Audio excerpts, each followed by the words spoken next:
কালকের একটা ঘটনা সব ঘটনাটাকে নষ্ট করে দিয়েছে। আমি জানি না কারা এটা করেছে, প্ল্যান করে করেছে ডেফিনেটলি। আমার খুব মনে হচ্ছে একমাত্র মানুষ ছাড়া আর কেউ আমার সাথে নেই।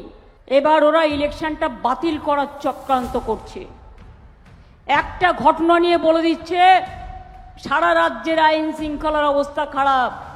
একটা ঘটনা আপনারা বানাবেন আর সেই ঘটনা নিয়ে সারা বাংলার বদনাম হবে। এটা কেন হবে, কেন হবে, কেন হবে, প্রশ্নটা আপনাদের কাছে আমি রেখে গেলাম।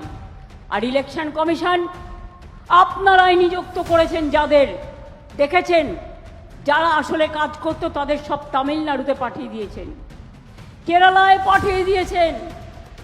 যারা চিনতো জানতো, আপনারা ভুলে গেছেন এত সহজ নয় সব কিছু সামলানো।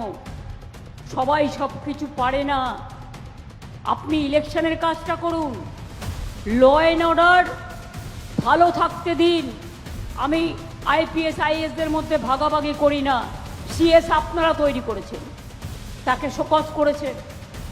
হোম সেক্রেটারি আপনারা করেছেন, ডিজি আপনারা করেছেন, সিপি আপনারা করেছেন, এসপি আপনারা করেছেন, আইসি আপনারা করেছেন, বিডিও আপনারা করেছেন। তারা জানবে কি করে নতুন এসে কোথাকার কি জিওগ্রাফি, ডেমোগ্রাফি?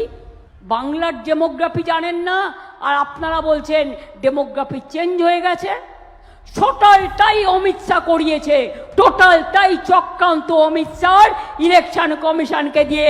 তাকে রেজিগনেশন করতে হবে।